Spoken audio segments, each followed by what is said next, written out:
अस्सलाम वालेकुम दोस्तों, इनसाइड पे मौज़म फ़ख्र में खुशामदीद। पीटीआई पैट्रियट के नाम से एक नया ग्रुप इस वक्त तैयारी के मरहल से गुजर रहा है। और पैट्रियट इस वजह से कहा कि पैट्रियट हमारी पुरानी तारीख के अंदर भी एक मरतबा कायम किया गया था और बुनियादी तौर पर ये किंग्स पार्टी की सपोर्ट के लिए वजूद में आया था। इस मरतबा किंग्स पार्टी को गिराने के लिए वजूद में आ रहा है और इसके लिए इब्तदाई राब्ते ना सिर्फ मुकम्मल हो चुके हैं बल्कि एक दो चीज़ें जिनको फाइनलाइज करना बाकी है। उसके बाद इसकी बाकायदा तौर पर ना सिर्फ लॉन्चिंग की जाएगी बल्कि इसको मैदान अमल में भी उतार दिया जाएगा। और यकीनी तौर पर मैदान अमल में उतारने का मकसद किसी न किसी को नुकसान पहुंचाना होगा और अपोजिशन को तक़वियत देना होगा। और इस वक्त चूँकि जो पीटीआई के अंदर जो बॉइलिंग पॉइंट्स हैं वो कई जगहों पर डेवलप भी हो चुके हैं और वो बॉइलिंग पॉइंट्स अब उबलने के लिए मुकम्मल तौर पर तैयार भी हैं। और इसके लिए ये जो फोरम है, जो बुनियादी तौर पर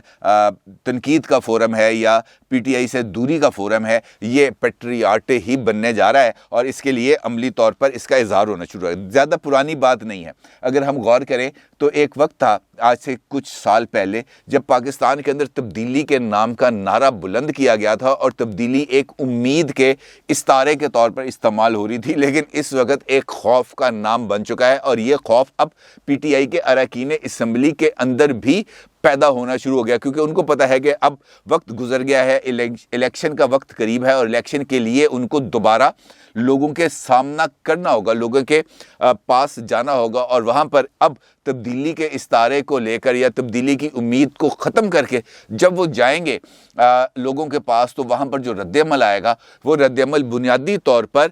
उस सिमत में इशारा कर रहा है जहाँ पर अब पीटीआई के अरकान असम्बली सोच रहे हैं और अब इस डूबते जहाज़ से उतरने की तैयारी कर रहे हैं। सारी सूरत हाल पर आपके साथ बात करूँगा, लेकिन पहली मरतबा एक और ऐसी डेवलपमेंट हो रही है जो शायद इससे पहले कभी मेरी नज़र से नहीं गुजरी। अगर आप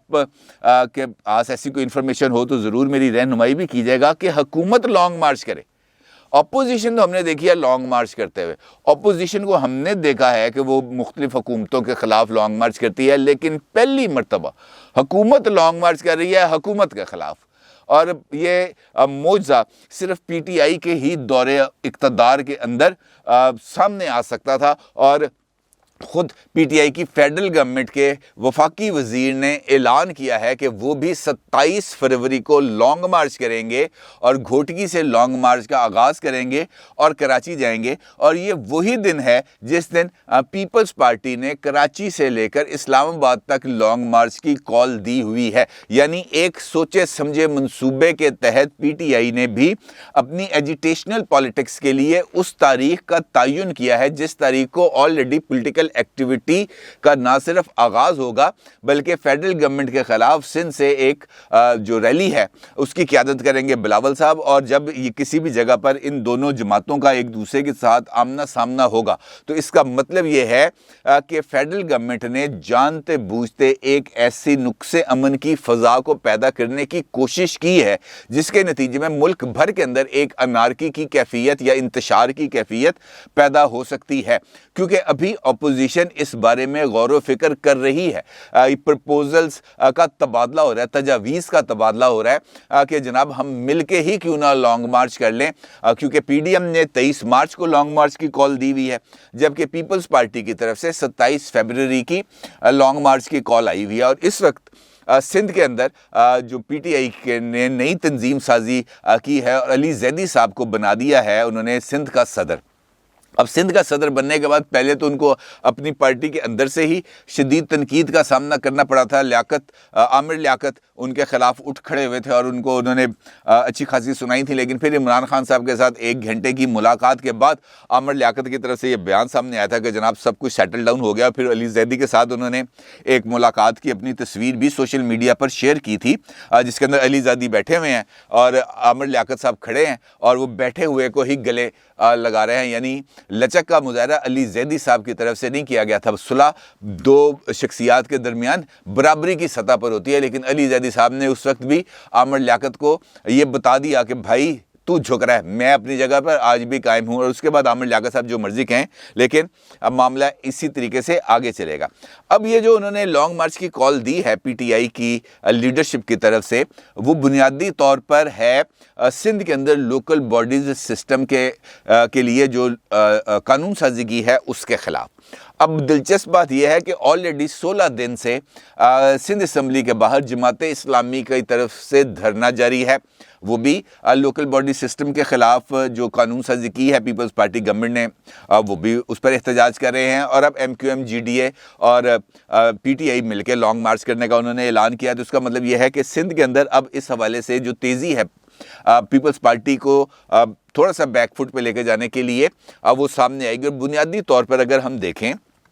تو یہ سارے کا سارا جو عمل ہو رہا ہے یہ انفیکٹ پی ٹی آئی پر اس وقت جو موجود دباؤ ہے اس کو کم کرنے کی ایک سوچی سمجھی کوشش ہے، اور اس کے علاوہ اور کوئی بات نہیں۔ اور دوسرا آپشن یہ ہے کہ اس وقت پی ٹی آئی جتنے دباؤ کا شکار ہے اس کو واپس اپنے اصل کی طرف لوٹنے کے لیے اتنی ہی محنت درکار ہے، کیونکہ پی ٹی آئی بنیادی طور پر ایک ایجیٹیشنل پولیٹیکل پارٹی کے طور پر سامنے آئی تھی، ایک مزاحمتی سیاست کرتے ہوئے، ایک احتجاجی سیاست کرتے ہوئے۔ اور پی ٹی آئی نے جس طریقے سے نواز شریف صاحب کا جو ٹینیور تھا 5 سال، اس 5 سال کے اندر انہوں نے جس حد تک ایجیٹیشنل پالیٹکس کی تھی، اب چونکہ وہ اقتدار میں آئے اور اقتدار میں آنے کے بعد چونکہ ان کی پرفارمنس کا لیول وہ نہیں ہے، لہٰذا ان کو واپس اپنے اوریجن پہ جانا ہے، یعنی ایجیٹیشنل پالیٹکس کے لیے۔ اور ایجیٹیشنل پالیٹکس وہ اب کس کے خلاف کر سکتے ہیں؟ پنجاب کے اندر عثمان بزدار صاحب کے خلاف کریں گے، کے پی کے اندر محمود خان صاحب کے خلاف کریں گے، یا بلوچستان میں عبدالقدوس بزنجو کے خلاف کریں گے؟ ان کے خلاف تو نہیں کر سکتے کیونکہ تینوں جگہ پر ان کی حکومت ہے۔ ایک صوبہ جو باقی رہ جاتا ہے جہاں پر وہ اپنی ایجیٹیشنل پالیٹکس کر سکتے ہیں وہ ہے سندھ، اور اسی کو اب انہوں نے اپنا مرکز بنانے کی کوشش کیا ہے، اور اسی لیے اس سارے عمل کا آغاز کیا گیا ہے۔ اور بنیادی طور پر جس طرح میں نے آپ سے گزارش کی کہ یہ اپنے اوپر دباؤ کو ہٹانے اور اپنے ووٹر سپورٹر کو دوبارہ اپنے ساتھ ایک انٹیکٹ کرنے کی کوشش ہے، اور اس کے علاوہ کچھ نہیں۔ دوسری جانب اگر ہم دیکھیں تو اپوزیشن کے بھی رینکس اینڈ فائلز کے اندر اب یہ والی سوچ ڈیولپ ہو رہی ہے کہ بھائی ابھی جو ہمارا مومنٹم بننے جا رہا ہے، اس مومنٹم کو ہمیں ایک دوسرے کے ساتھ اختلافات کی بھینٹ نہیں چڑھانا چاہیے۔ اور اس ضمن میں اب شہباز شریف صاحب کے بارے میں یہ بات اطلاعات موجود ہیں کہ وہ آصف زرداری صاحب اور مولانا فضل الرحمان صاحب کے درمیان جو تھوڑی بہت تلخی ہے، اس تلخی کو دور کرنے میں اپنا کچھ رول پلے کرنا جا رہے ہیں۔ اور آلدو اس حوالے سے پہل کر چکی ہے پیپلز پارٹی، جب بلاول صاحب خود گئے تھے اسلام آباد میں مولانا صاحب کے گھر، اور وہاں پر جا کر انہوں نے ان سے ملاقات کی تھی، اور انفیکٹ وہ ملاقات بھی تحریک عدم اعتماد کے لیے مولانا صاحب کو قائل کرنے کی ایک کوشش تھی، جس پر بعد میں جب کے پی کے بلدیاتی انتخابات کے رزلٹس آئے تو مولانا صاحب خود بھی اسی پیج پر آ گئے۔ لیکن ابھی حالیہ دنوں کے اندر 2 دن پہلے جب پیشی پر آئے تھے آصف علی زرداری صاحب، تو جب ان سے پوچھا گیا تھا یہ جو لانگ مارچ اور پی ڈی ایم میں واپسی کے حوالے سے، تو اس پر آصف علی زرداری صاحب کا یہ کہنا تھا کہ مولانا صاحب تو لانگ مارچ کرتے ہی رہتے ہیں۔ تو اس کا مطلب یہ تھا کہ ابھی تک آصف علی زرداری صاحب کے دل میں مولانا صاحب کے حوالے سے کچھ کشیدگی، کچھ کدورت باقی ہے۔ اور اب چونکہ اپوزیشن کو ایک دفعہ پھر مل کر پارلیمنٹ کے اندر اور پارلیمنٹ کے باہر ایک موومنٹ چلانی ہے، لہٰذا یہ جو اپوزیشن قیادت ہے ان کے درمیان جو اختلافات ہیں ان کو ختم کرانا ضروری ہے۔ اور اسی لیے مولانا فضل الرحمان کے صاحبزادے اور آصف علی زرداری صاحب کے صاحبزادے یعنی بلاول صاحب اور مولانا اسد الرحمان صاحب، یہ دونوں اپنے اپنے والدین کے یہ جو کشیدگی ہے اس کو ختم کرانے کے لیے سرگرم ہوئے ہیں۔ اور پہلے فیز پہ اسد الرحمان صاحب نے جو بلاول صاحب ہے ان کو اپنے گھر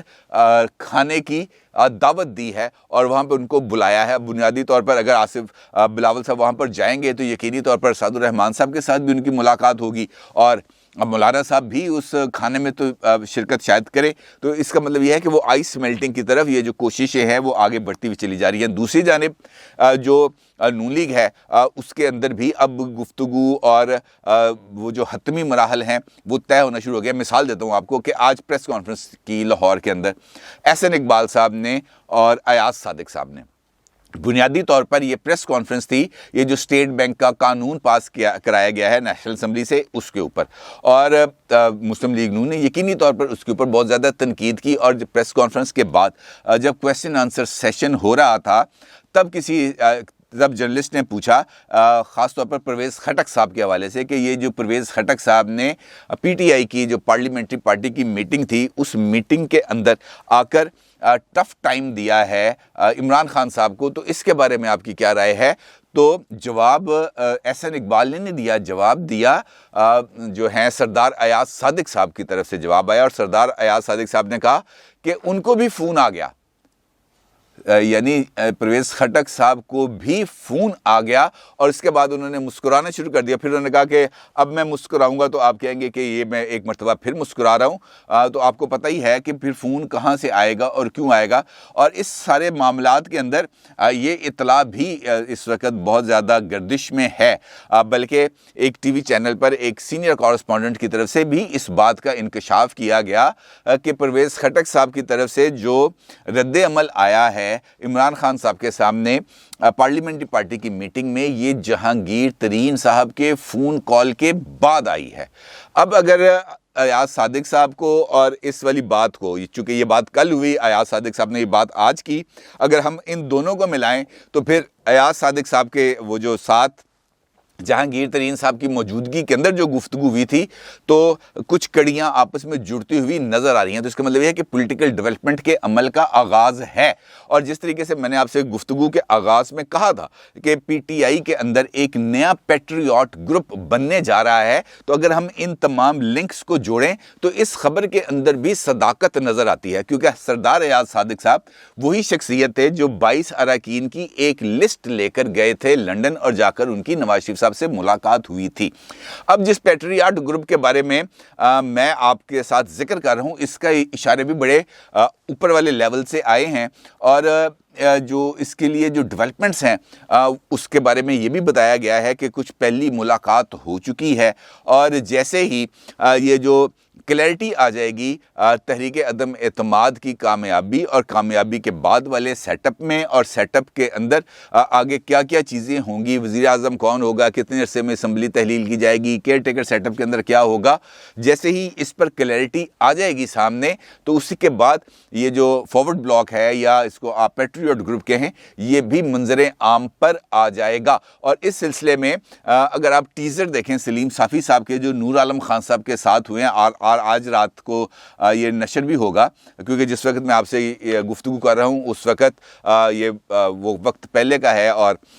10 रात को बजेंगे, उसके बाद फिर ये प्रोग्राम चलेगा टीवी पर। तो उसके जो टीज़र्स चल रहे हैं इस वक्त, उन टीज़र्स के अंदर भी ये बात बड़ी क्लैरिटी के साथ नूर आलम साहब से पूछ रहे हैं वो सलीम साफ़ी साहब कि भाई आपके अलावा और कौन कौन है, और आप क्या अगला इलेक्शन लड़ेंगे पीटीआई के प्लेटफॉर्म से, या पीटीआई के प्लेटफॉर्म की बजाय किसी दूसरी जगह का इंतखाब करेंगे, और आपके साथ साथ और कौन कौन से लोग हैं। तो वो इसके बारे में कभी हंस गए, कभी मुस्कुरा गए, कभी खसियाने होकर अजीबोगरीब मशकूक अंदाज के अंदर वो इसके जवाब दे रहे हैं। तो इसका मतलब यह है कि किसी न किसी जगह पर ये वाली जो बातें हैं, ये वाली जो गुफ्तगू है, ये वाली जो चीज़ें हैं, ये आगे बढ़ रही हैं, और ये के बढ़ने का मतलब ये है कि पॉलिटिकल जो बैटल फील्ड है और पॉलिटिकल ग्राउंड है, इसके अंदर अब मुस्तकबिल के अंदर तेज़ी आने वाली है। और देखना ये है कि ये अब सूरत हाल अब और आगे किस तरह मज़ीद एग्रीवेट होती है, आगे बढ़ती है। असल में मामला उसी वक्त आगाज़ होगा जब 25 जनवरी को पीडीएम की मीटिंग होगी, और पीडीएम इमरान खान साहब के ख़िलाफ़ तहरीक अदम एतमाद लाने या ना लाने का हतमी ऐलान करेगा। तो तब ये जो सारा तूफ़ान है इसके थमने के इम्कानात पैदा हो सकते हैं। अपनी राय का ज़रूर इज़हार कीजिएगा। आपका बहुत शुक्रिया। अल्लाह हाफ़िज़।